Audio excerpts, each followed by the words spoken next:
Good evening, folks. This is Ron Tyler with the Emergency Management Associates.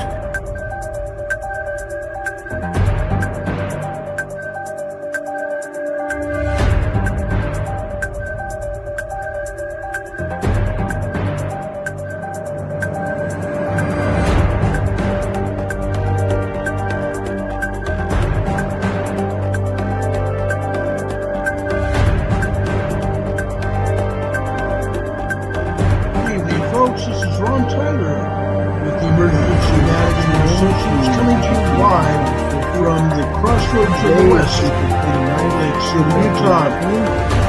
The time right now is 7:05 p.m. Very clear on the backside of the sun, and the earth is located in the sun hitting the earth is located around 3.5 miles southeast of the earth is now in the solar wind is also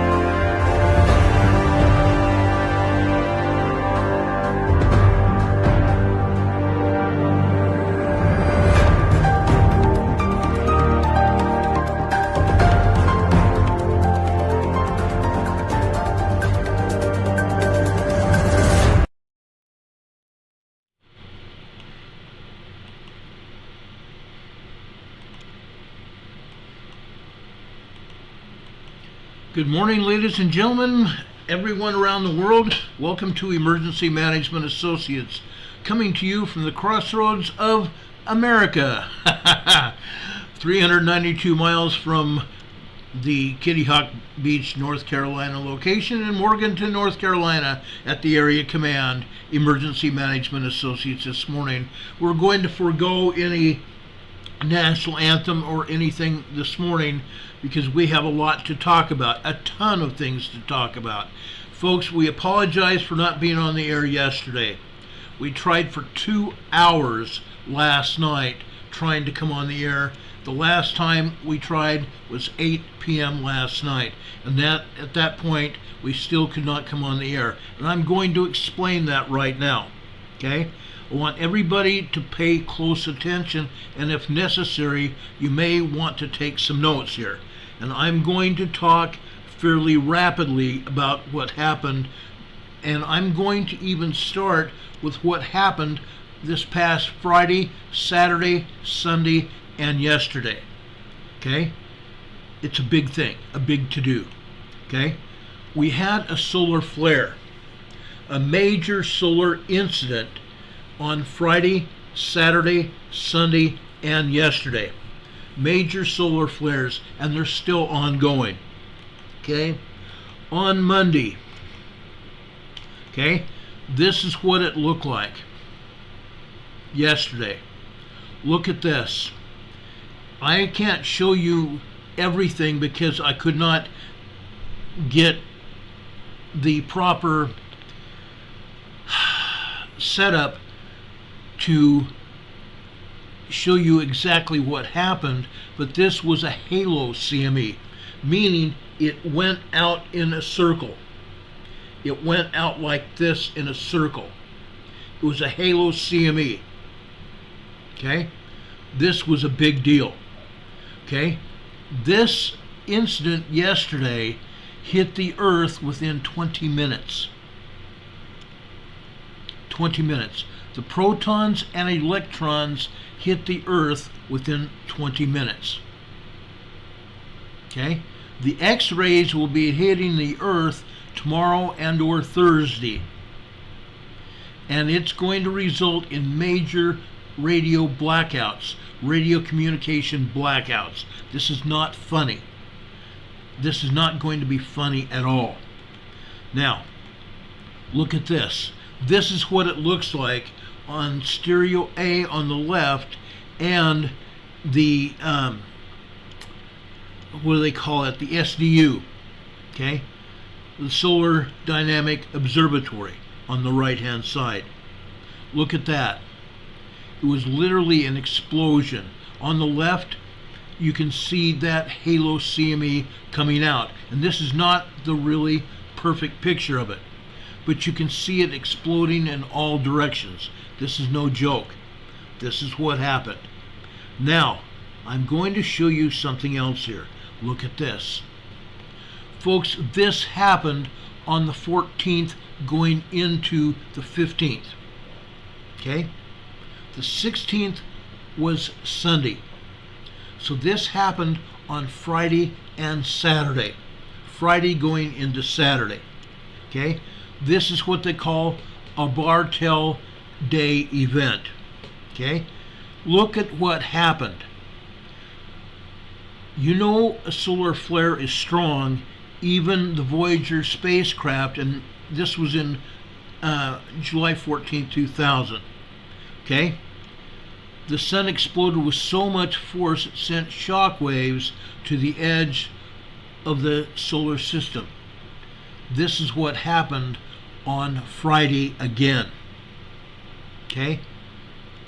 This was an X-class 5.1. An X-class 5.1. Okay? This disrupted radio, television communications. This disrupted air-to-ground communications with aircraft. Ground to space station communications and data. Communications and data to aircraft. Data air to ground and ground to air via satellites. It affected police, fire, and paramedic radios and ham radios. Okay?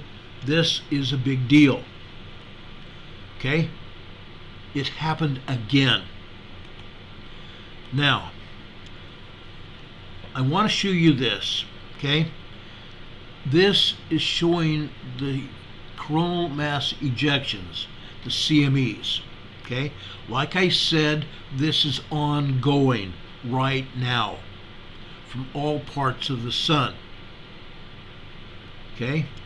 Now, when it first started, let me see if I can pull up this slide one more time. No, it's not that one.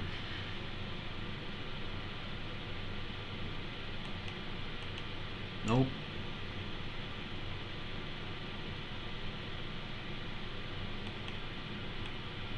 Okay, maybe I'll show you this one, because this is, I believe, AR 3372. AR 3372. This is a sunspot.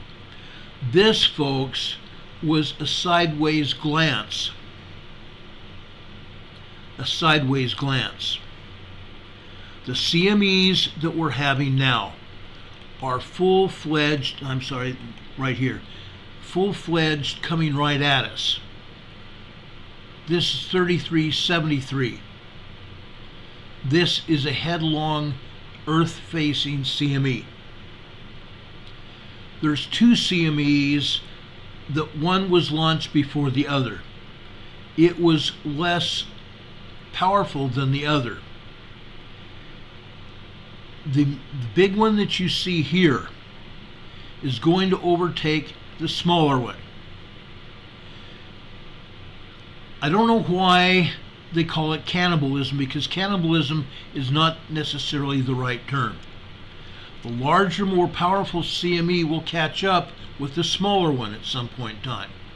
It won't eat it. The larger CME will not eat it. However, it will cause a bounce effect. It will be like running into a wall. And it will cause a interruption in force in space. It's like a great big huge ball. It's like a great big huge ball, and it smacks into the other ball. It's like a sonic boom, like this. in space, and the Earth is going to be directly in the path of that sonic boom in space. That's the best way I have to describe it. It's going to be a massive impact on the Earth. And like I said, that impact could come as early as tomorrow, possibly into Thursday. If you thought we've had some bad solar flares in the past, including that huge event Thursday into Friday, you just wait. Okay? You just wait. Now, I want to show you something else. I'm going to take you over. No, that's the wrong one. Darn it. Let me see where we can go here. I'm hoping I've got this here, because I wanted to show it to you.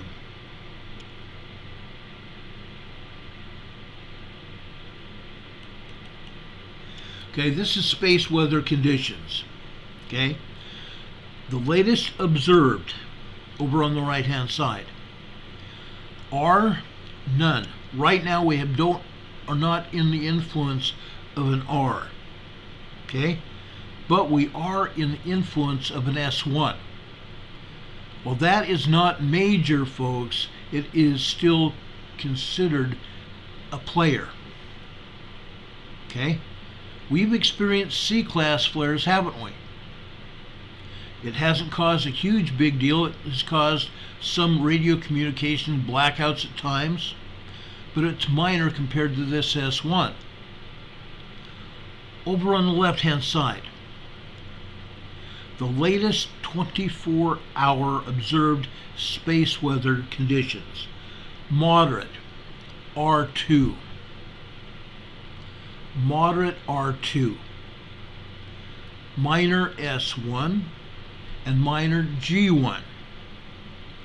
So you can see what the process is now. Okay? Over on the right-hand side. During the last 24 hours, space weather conditions have been such that things are happening. And it's serious. Okay? Now, please don't be scared. Please don't be scared. This is nothing to be scared about. You don't hear scary in my voice, but I'm being serious with it. We need to keep an eye on what is going on. We need to keep an eye on what's going on. Now, I'm sorry I didn't enlarge this so you could properly see it. Over on the right-hand side here is the latest space weather conditions. On the left-hand side is the last 24 hours. Like I said, this is something to be concerned about. All right. Let me go back to what happened Thursday going into Friday. Okay? This huge X-Class 5.1. Let's talk about this for just a minute. Okay? What kind of earthquakes did we have at this point in time, Thursday going into Friday? Didn't we have that 6.8 down there in Central America that was felt all the way over into Belize? Okay? Yeah, that happened. Then Saturday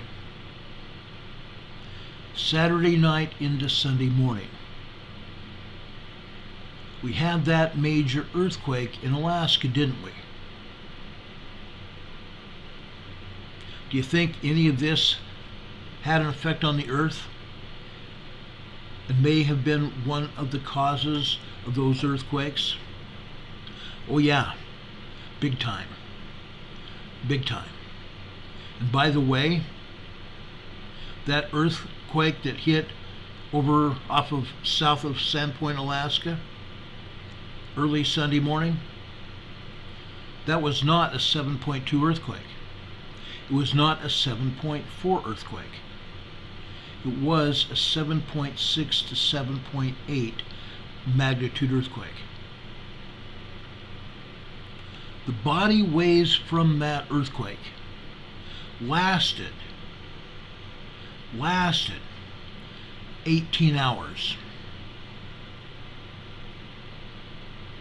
It lasted 18 hours, which means that was not a 7.2 earthquake like USGS downgraded it to. They lied. I told you at the time that it was at least a 7.4 even after they downgraded it. Okay? This is big time. Richard Smith says, yes, Earth having major problems. Yes. And it's not over. Because all of these CMEs are still happening right now. We are right in the middle of a huge solar storm. And we may see it getting worse in the next few days as all of that plasma radiation, okay? Look at my left hand here. This is the Earth. All of that plasma radiation from the sun is going like this. It's going directly at the Earth like this. And when it hits, it's going to hit and continue to hit just like this. Okay?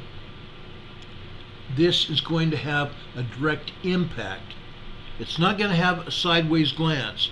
This is going to be having a direct impact on the Earth.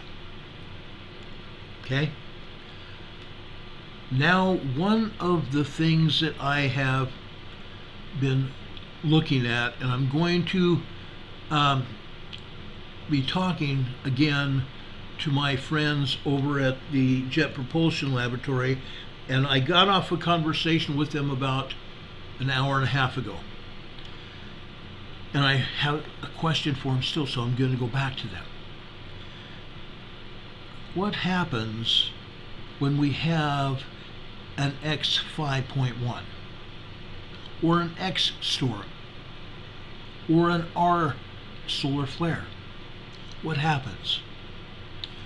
When we have those major impacts on Earth, my question is, do those solar events, those major solar events, have an impact on the Earth's orbit?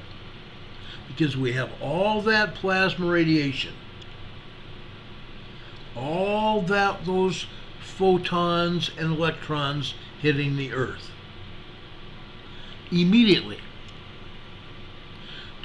does that impact of photons and electrons hitting the Earth cause a wobble in the orbit? Or does it push the orbit out? Okay? I have some real questions that I want to have some answers to. Okay? This is happening. This is happening. Now, don't get scared. I'm not asking anybody to be scared. I'm not even portraying any fright in my own mind or voice. This is something to think about. This is just one more reason to be prepared. Just one more reason to be prepared. Things are happening. You need to be prepared for it. We've talked about emergency preparedness plans, and I will bet that only 25% of our audience even has written an emergency preparedness plan for any kind of emergency or disaster. I bet only maybe 25% of people have got a preparedness plan. And even fewer have more than a few days of food on hand. A week at the most, I'll bet. We should be working on at least a 6-month food supply. And when we're talking about food, I'm also talking about water. You really need to have a water supply for yourself. And I'm not saying just for bathing and cooking and cleaning. I am talking about drinking and everything else. FEMA says you need to have at least 1 gallon of water per person per day. I'm looking at 3 gallons of water per person per day for bathing, cleaning, drinking and cooking. Okay? I'm serious. As well as those other things such as personal care items, clothing, footwear, hats, gloves, shirts and pants, coats if necessary, jackets, sweaters. Do you have what you need to survive any kind of emergency or disaster? What if it hit today? What would you do? Serious questions to think about. Now, I want to talk about something else, okay? That wasn't it. By the way, folks, this is one of the images that I wanted to show you. This is from the Disney World Preserve down in Florida, Wilderness Preserve down in Florida. Okay? Look at the lines here below the main earthquake. The lines below the main earthquake are called body waves. Those are what we look for when we're talking about the length of the earthquake, the duration of the earthquake. The ground didn't stop shaking, like I said, for 18 hours. 18 hours. A 7.6, 7.8 earthquake. It didn't quite black it out, did it? We have had earthquakes that we have talked about and covered here on this program for almost 4.5 years. Those were 9.0 magnitude earthquakes or larger. We've seen it happen. Okay? But how about this? Okay? This is what they call air glow. This is what they call air glow, folks. This is quite impressive. This is very impressive. This is like floating in an ocean of air glow. Surging solar activity is amplifying a phenomenon that most people have never ever seen. This is called air glow. A man named Dan Bush photographed this. He photographed this, which looks like a magnificent display, on July 13th from his home in Albany, Missouri. It was almost like he was floating in an ocean of air glow. The faint rippling lights moved primarily from south to north in waves similar to what one would see in cirrus clouds, C-I-R-R-U-S, cirrus clouds, or ocean waves. Oftentimes, he said that his camera picked up little to no air glow. But that evening was exceptional. Air glow is produced by photochemistry in Earth's upper atmosphere. There's a thin layer of air, 95 kilometers high. That's pretty good, isn't it? There's a thin layer of air where oxygen atoms, O stands for oxygen, and oxygen molecules, O2, mix together. When O bumps into O2, the collision sparks a green light air glow. And that's what we're seeing in this video here. Okay? When the O oxygen atom hits the oxygen molecules O2, they bump into each other, don't they? and the collision sparks a green light air glow. I thought this was interesting and that you guys might enjoy this. Okay? That's quite a deal. See this CME I'm highlighting right here? This CME is what created the earthquake that we saw that hit Mexico. This CME right here is what hit Mexico. The CME in the upper center port of the solar disk here is what has caused that other solar event that happened Thursday into Friday, and what happened on Saturday going into Sunday. Okay? Sunspots are moving. Well, I shouldn't say that. They're not moving, we are. As we orbit the sun, we come into contact with these sunspots. Some sunspots are larger than others, but at least now you have a good idea of where we're at. And this sunspot is directly in front of the Earth. So we're not going to just walk away from it. The sunspots are all hitting the Earth all the time right now. One after another after another. The sunspots are setting off solar flares. Okay? And this one over to the center left, that would, if it launched off today, it would create a sideways hit on the Earth.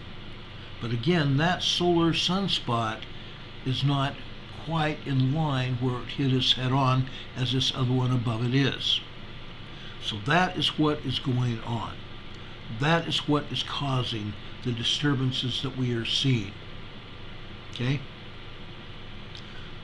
So, people, this is important. If it wasn't so important, I would not even come on the air. And again, I'm sorry for not being on the air last night.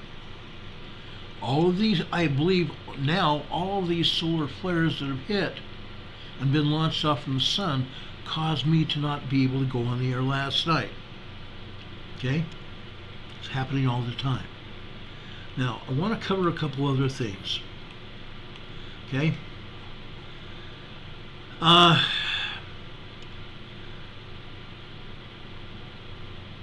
There was a train derailment.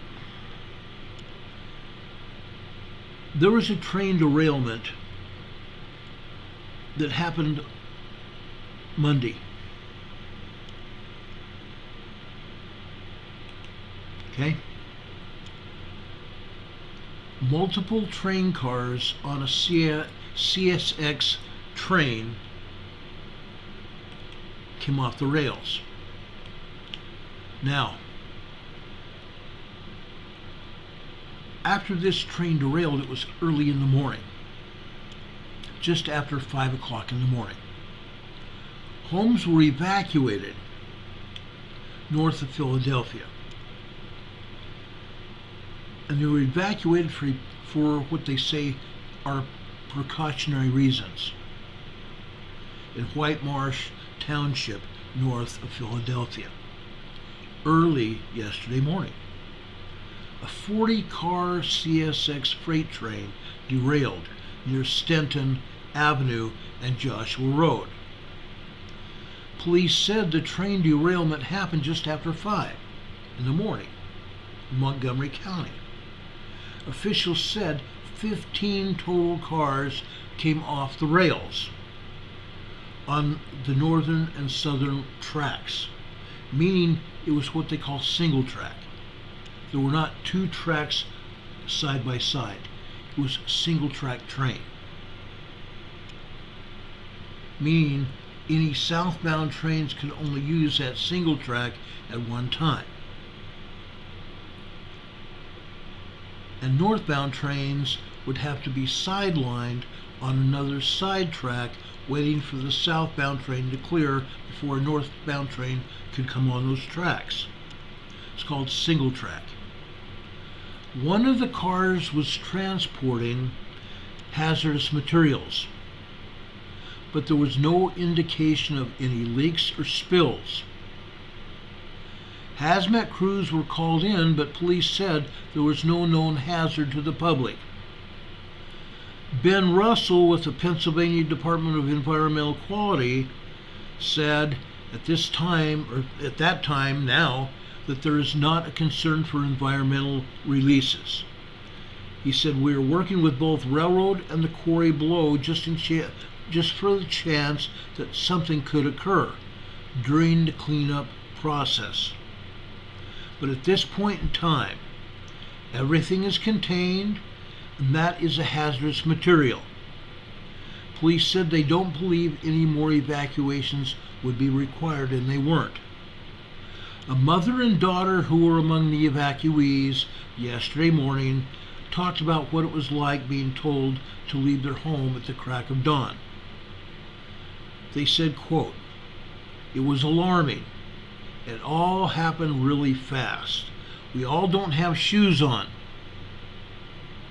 Mallory Mitchner said, "Didn't really know how long it would be or how serious it was until we pulled out into the neighborhood and saw all the red and blue lights, helicopters, and fire trucks.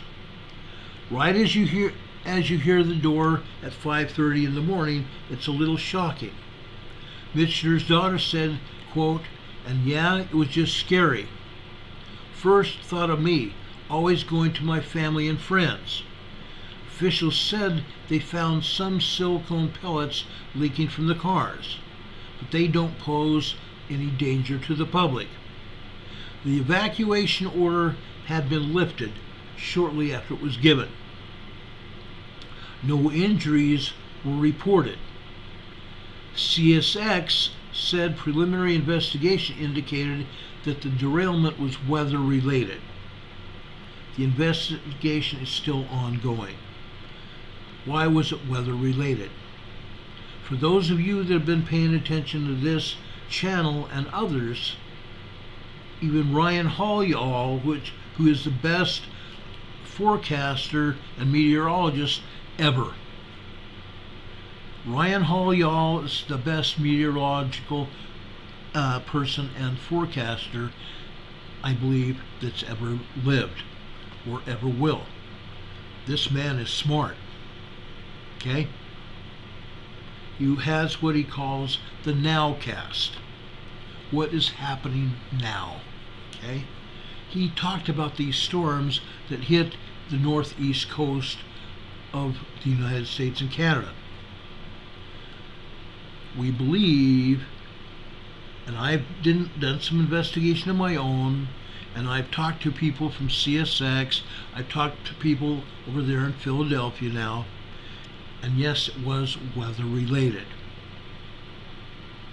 The heavy rains and the amount of rainwater flooded the tracks in the area and made the rails and the railroad ties unstable. That's what caused this 15-car derailment just outside of Philadelphia yesterday. Again, it's a huge deal. A huge deal. Now, with that said, I want to briefly talk about fires. This is just one of many fires that has broken out. This one is in Oregon, southwestern Oregon, the Southwest Rogue River Siskiyou National Forest. That fire was first reported on Saturday evening at 6 p.m.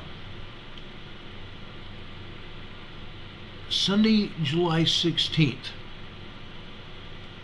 the next day, at 7 p.m., the flat fire that's located in Oak Flat, 2 miles southwest of Agnes, Oregon, had gone from 100 acres on Saturday into 3,000, 4,000 acres Sunday. That fire was widespread, and it spread very fast. A lot of undergrowth, a lot of dried kindling, literally, because of the drought that we just went through. Okay? Huge. 3,000 to 4,000 acres in less than 24 hours. They are going, in fact, they probably already have done infrared photography of the area. That was planned for last night, and the acreage will be adjusted as needed. Yesterday, fire crews focused on structure protection in the communities of Oak Flat and Agnes, Oregon. Approximately 40 structures were threatened. Fire behavior remains active in west-southwest and east-northeast directions, with the fire making the biggest gains in Lawson Creek drainage in Oregon. The fire is fully established on both sides of the Illinois River, and it's burning in the 2002 Biscuit Fire scar.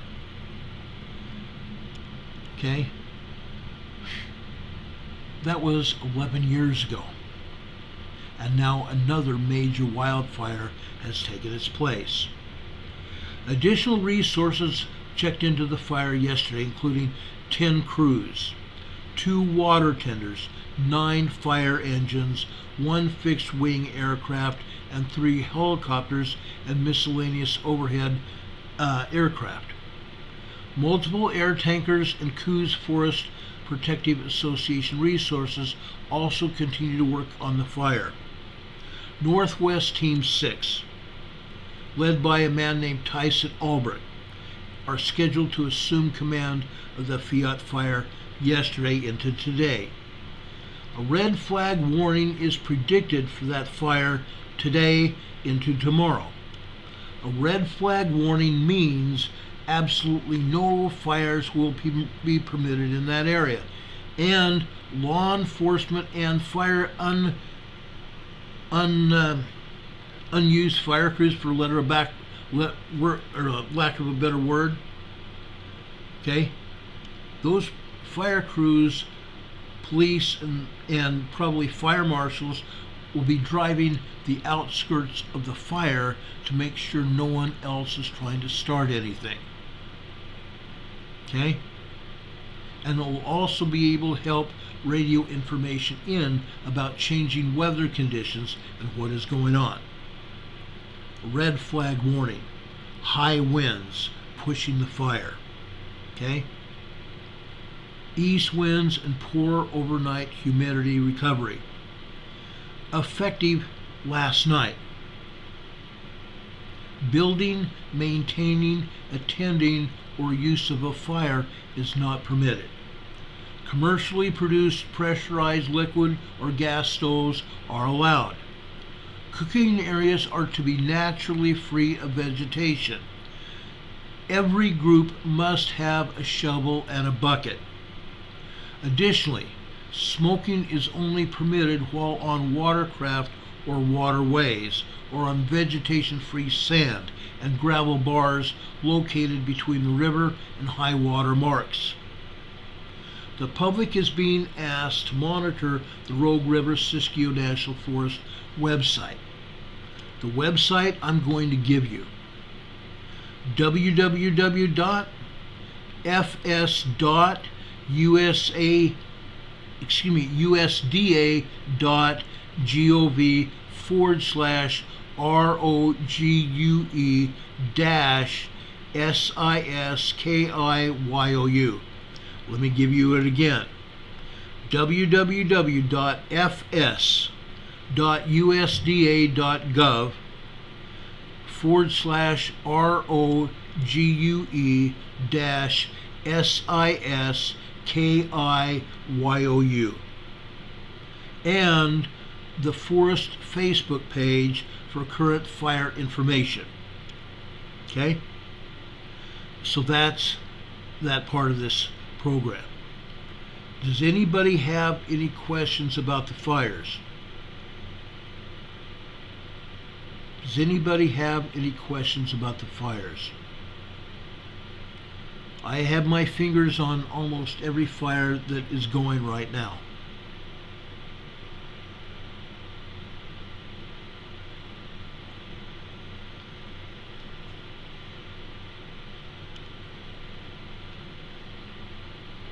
I just want to make sure that everybody has the information you need.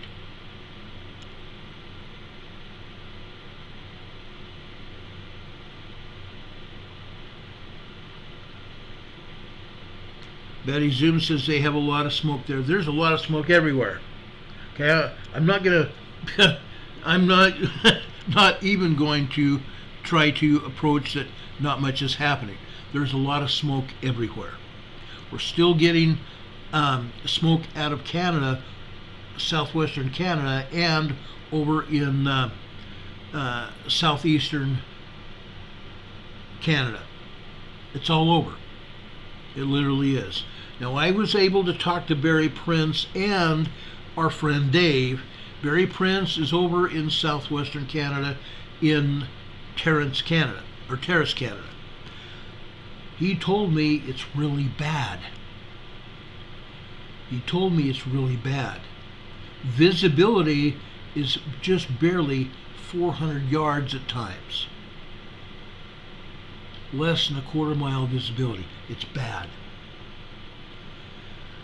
Sister Gabriella from Hilo, Hawaii, is asking, how bad will Tropical Storm Calvin hit Hilo, Hawaii?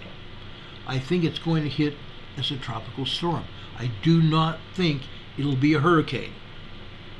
Yes, you'll get heavy winds. I mean heavy winds. You're going to get probably 4 to 6 inches of rain. That 4 to 6 inches of rain will probably come within a 24 to 36 hour period. Okay? And tonight I will try to give you an update on that. But that's what I'm thinking. It's not, I don't believe it's going to be a hurricane. It's going to dissipate down to a tropical storm. But it's still going to drop a lot of rain. Okay? Richard Davidson's asking, are the trees burning from the inside out? No, they're burning from the outside in. That's how they always do, or almost always do, unless the fire gets into a hole in the tree. Sometimes we have trees with a hole right down the center of the tree, down the trunk. And if any sparks get into that center, it will burn from the outside or from the inside out. It's really bad. When those holes are in the center of the tree is not stable. The tree trunk is very weak. And if any high winds hit it, it can snap. It will snap a lot easier than a tree that has got a solid core. Okay? I learned that a long time ago. Okay? Richard Smith, this is not from my peace pipe, Ron. I threw my peace pipe out a long time ago. Didn't do anything for me. But I don't mean to laugh at this situation, guys. This is not a situation to laugh at. It's real. It's very real. Okay? Animals and Humans in Disaster says, I can hear I'm at a disaster conference. What is this about? No volume. Please put in topic and chat third request.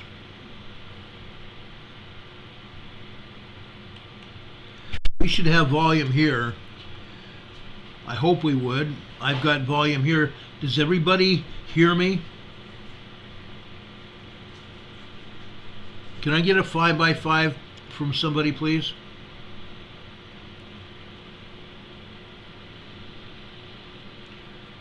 I hope you can hear me.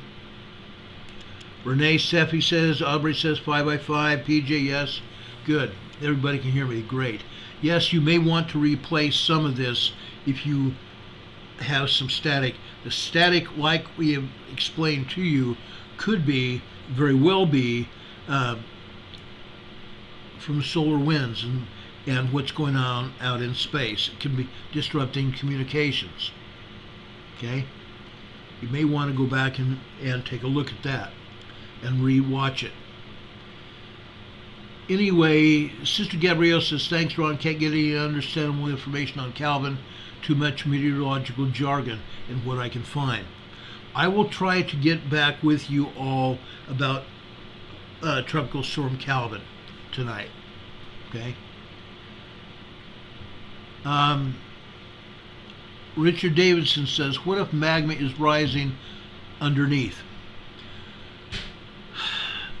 Last week we did a program showing hot spots. Okay? Hot spots are common in a lot of places.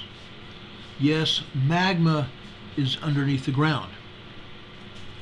And that's a faux pas statement. Magma is underneath the ground that we walk on. There are magma chambers everywhere. We don't know where the magma chambers are. And in fact, we have seen overflights of areas. In the past few years, we've been keeping track of overflights by the NASA planes when they're trying to find the hot spots. And nowhere. I have not been able to find one place where the NASA scientists or USGS geologists have put out information about where those magma chambers are. Nor do they release many locations of earthquake faults. Yet they send mapping crews out in NASA planes all the time. Sometimes the only way we find earthquake faults is after a major earthquake hits, like we did in Ridgecrest. Okay, if you guys remember what happened there. Okay, that's when a lot of earthquake faults all of a sudden emerge, because they have got seismographs located in places, and all of a sudden those seismographs find the earthquake fault. Isn't it interesting? Okay? So folks, that's what happens. That's exactly what happens. Magma is rising. Like I said last week, we did a program where we showed you hot spots. And yes, honestly, I believe that magma has been rising. It has been rising. And some of that magma beneath the surface has caused heat to rise up in the surface. Now, if you couple magma beneath the surface in that magma chamber that's running towards the volcano, that magma is 2,500, 3,000, 5,000 degrees Fahrenheit. That hot magma can heat up the ground. And if there's vegetation there, it's going to die. Because the magma also contains SO2, sulfur dioxide. Plants cannot survive in an SO2 environment.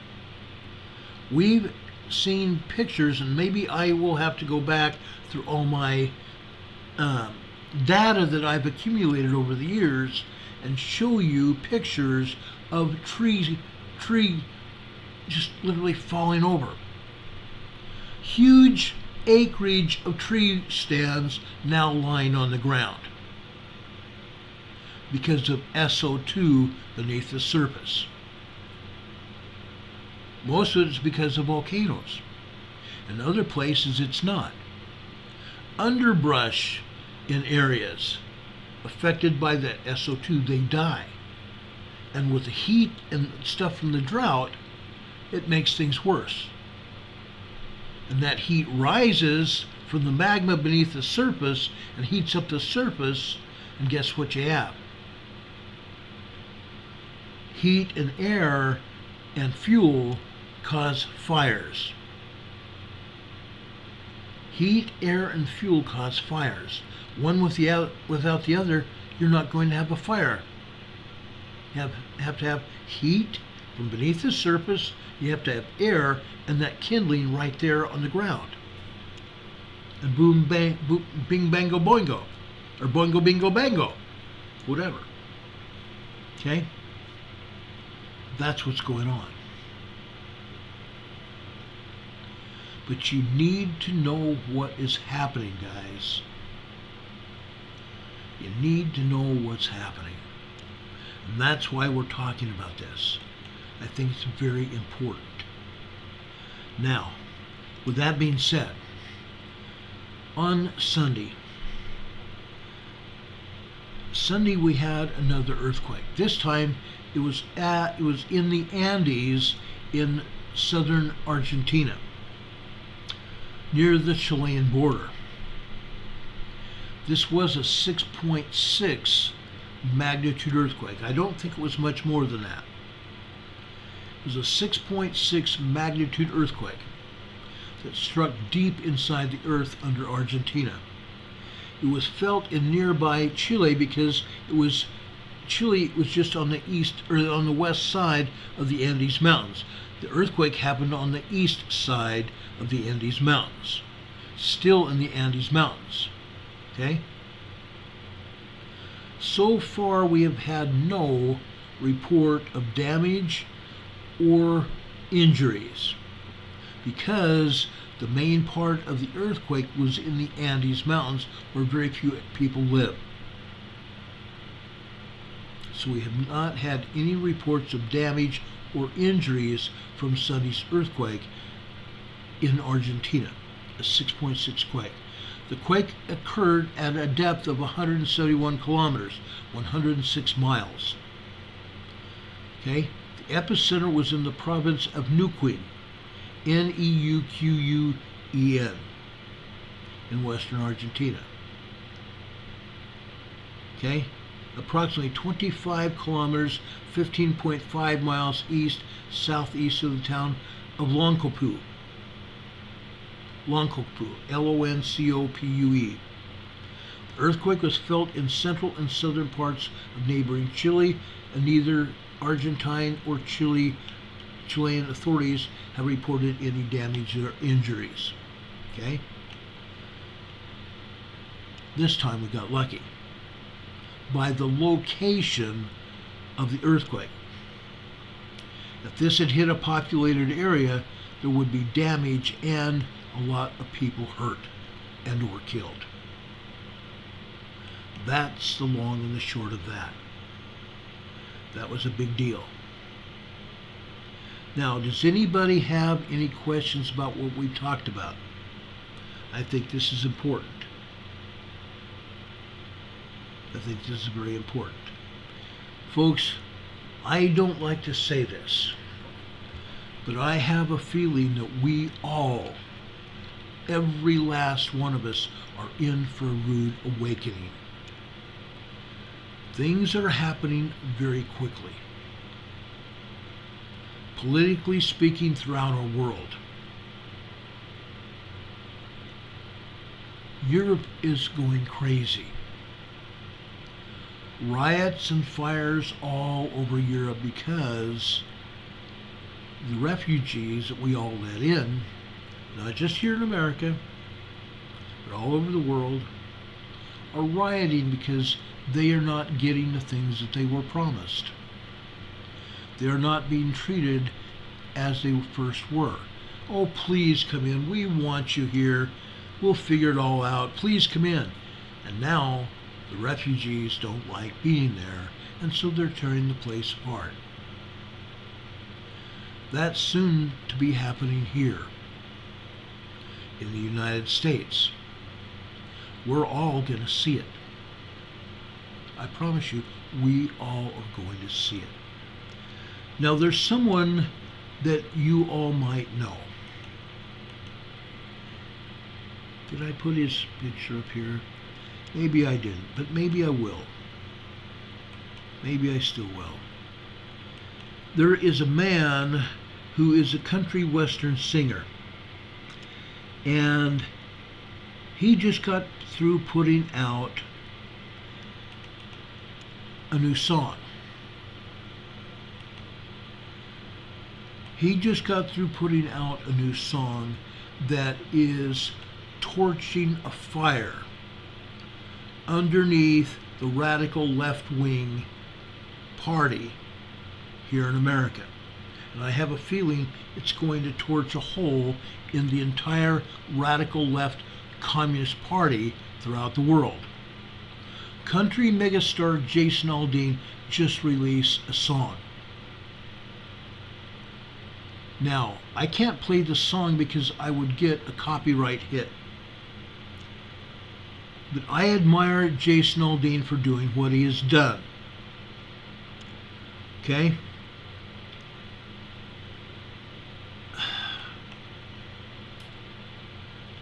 I'm trying to not get copyright hit.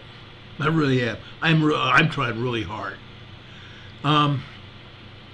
We talked Saturday evening.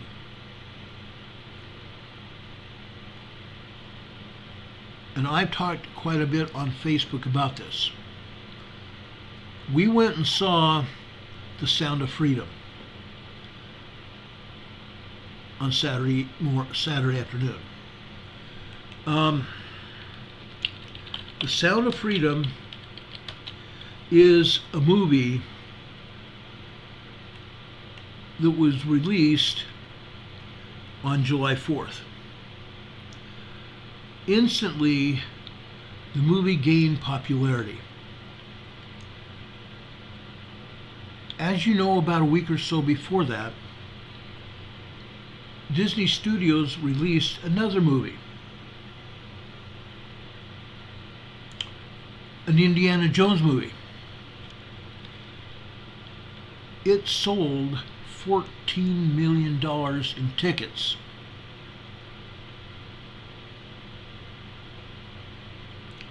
In one day, The Sound of Freedom sold 11 million tickets and growing. This movie, if you didn't already know, and I'm not going to give away the store on this one. This is about a man, a federal agent, who is assigned to go after ruthless child traffickers. And he found a father who lost not just his 11-year-old daughter. Actually, she was 8 at the time she was kidnapped. By the time they found her, or he found her, she was 11 years old. This federal agent, within a very short time, located the boy and rescued him. The federal agent learns about the boy's sister that's still being held captive, and this time she was being held captive in Venezuela. And he decides to embark on a dangerous mission to save that boy's sister. With time running out, he quits his job. He calls his boss and tells his boss about the success he had in rescuing the boy. But his boss at Homeland Security says, "Give up. Come home." And they hung up the phone there.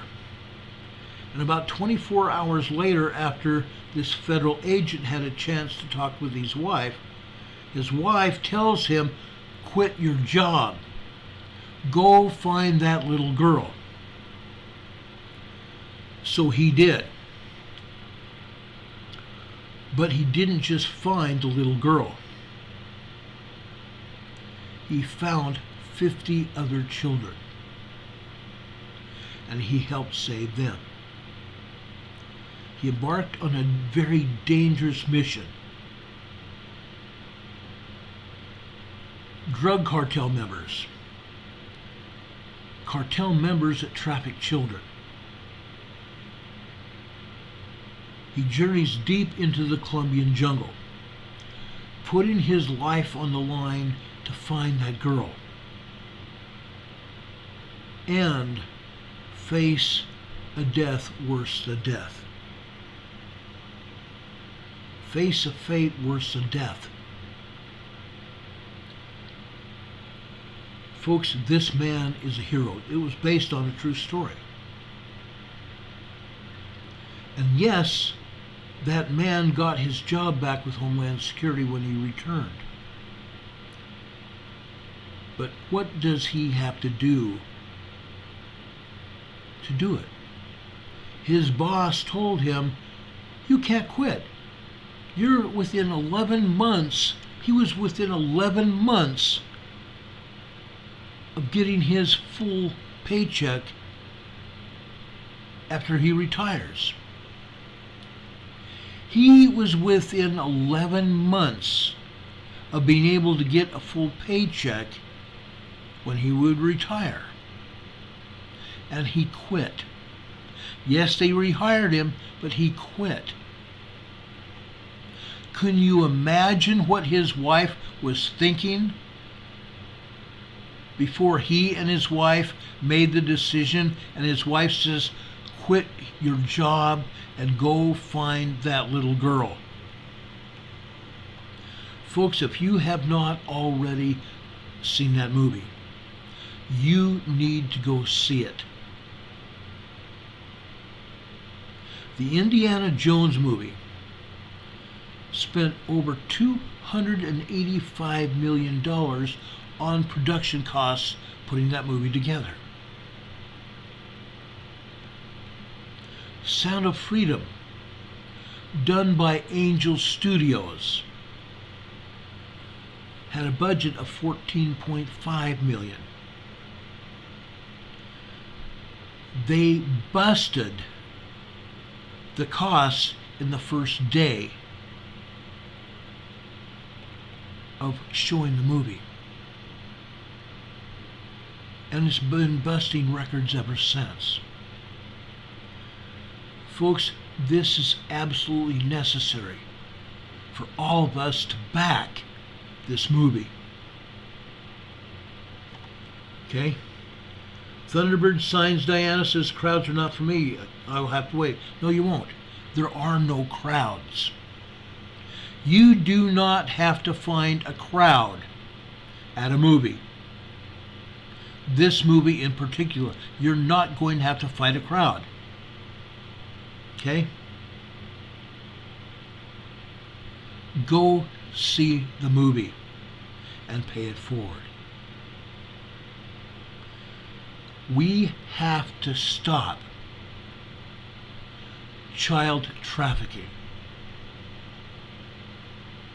And if I am facing right now, if I am facing any politicians, I am talking directly to you now, face to face.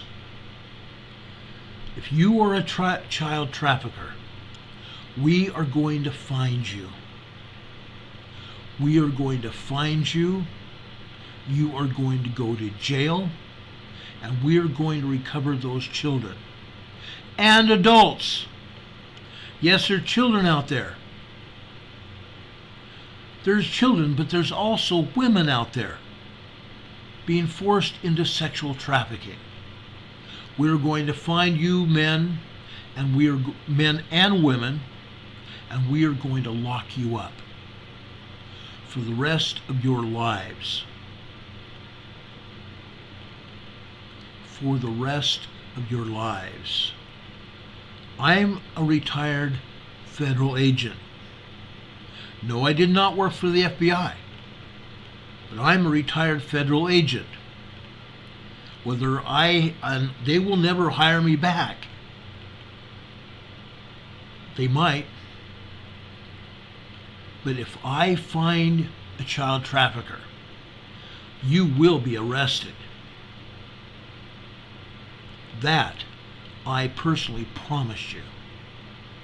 Because myself and other retired agents, federal and municipal police officers, all of us are looking. I'm telling you, we all are looking. And you will go to jail. I'm urging every federal agent to do what you can to stop this political noise, this child trafficking noise. It's got to come to a halt. It has to come to a halt. Storm Rider says, I personally work joint cases with the National Center for Missing and Exploited Children. Good people, yet understaffed and underfunded. I agree. That is the problem. Now, federal agents, and there are a lot of you out there. Folks, all of you need to put this program out on the air. You need to tell people about it. More and more people need to see this problem. They need to see this program. Federal agents, if you find this program, I am urging you in the strongest language possible. Find these political figures that have got their fingers and hands involved in child trafficking and sexual exploitation, and there's a lot of them starting at the head of our government. Arrest them. There is enough evidence to arrest them. Find these children and bring them home. Find these children and bring them home. I myself am worried because we have spoken with children that have been trafficked from Mexico that came across the southern border of the United States. They don't remember their own names. They don't remember where they came from. They don't know where they're at. That's because they've been brought in under false circumstances into the United States. People that have wanted to come into the United States have brought them here, saying, oh yeah, these are my children. But again, I've spoken about this before. All their identifications dropped at the border. So nobody knows here on the U.S. side who they really are. But they pick up these children and falsely claim that they're their own. And when they get to where they want to go, the children are dropped off. And those children, in some cases, don't even remember their names. PTSD on the children. Yes, it is true. Folks, as you know, this is a serious problem. Everybody knows that. Now, I'm going to do something else here.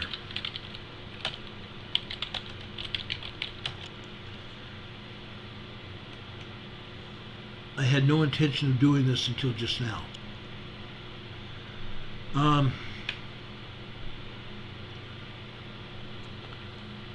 I'm going to give out the number for the National Center for Missing and Exploited Children. If you see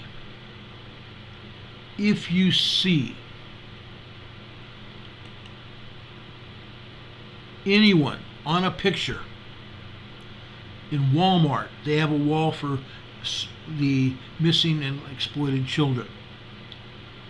If you see any child that's on a list of missing and exploited children, please call your local law enforcement.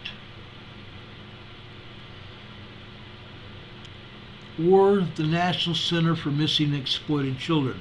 They have a 24-hour hotline. The number is 800-THE-LOST, L-O-S-T. 800-THE-LOST, or 800-843-5678. That's 800-843-5678. And they will help you. They will give you information that you need to have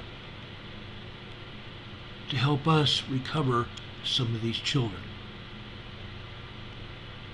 Please help. Please help.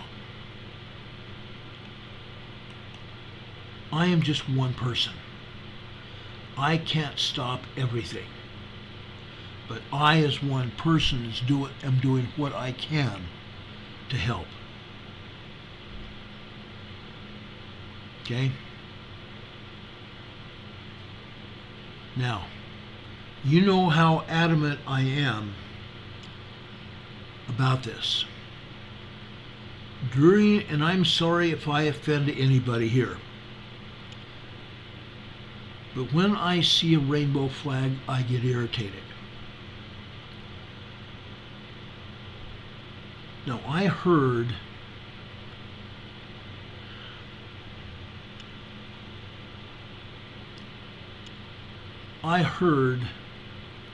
some men that were dressed up as women saying that we couldn't do anything about what they do. That they said that they were coming after our children. Yes, they said they were coming after our children. My answer to them, go ahead, make my day. Try it. You come after our children, you're going to die trying. And if you don't die, you're going to be going to jail. Don't even think about it. You stay away from our children. Stay far away from our children. Read my lips. Don't do it. Don't do it. The Make My Day law will apply. Lamb is licensed. They're doing it in schools in my small town. Oh, I know that. I know they're doing it in your town. I know that. But we have to stop that. We have to stop that. Please. Please, guys, do what you can. We have to stop it in our small towns, in our large towns. My town here is about 25,000 people. Asheville, where Lamb is a Light lives, is like 50,000 people. We can help stop this. Each and every one of us have a hand in that. Listen to Jason Aldean's song. It is powerful. It is powerful. Together with the movie Sound of Freedom, oh yeah, we are going to have a mark on what's going to happen. We will have a mark on what happens. Now, folks, I'm going to be back on the air tonight after 6 p.m. I urge all of you to join me sometime after 6 p.m. tonight with the Emergency Management Associates. I'm going to give you an update on the earthquakes and the volcanoes in the Pacific Northwest. I'm going to give you an update on what's happening on the New Madrid Fault. I will give you any solar updates that have happened today. Please, folks, please go see that movie. Please, folks, listen to that song by Jason Aldean. If I thought I would not get a copyright strike, I would put it on the air. that song must be played. That song must be reaching out and touch someone else. We can do it. We can do it. Folks, I love you very much, or I wouldn't even be here. I'm here to help you. I'm here to help save lives, to help save souls. Folks, we will see you tomorrow or tonight, sometime after 6. I'm hoping to get on the air as soon after 6 p.m. as possible. Okay? I care.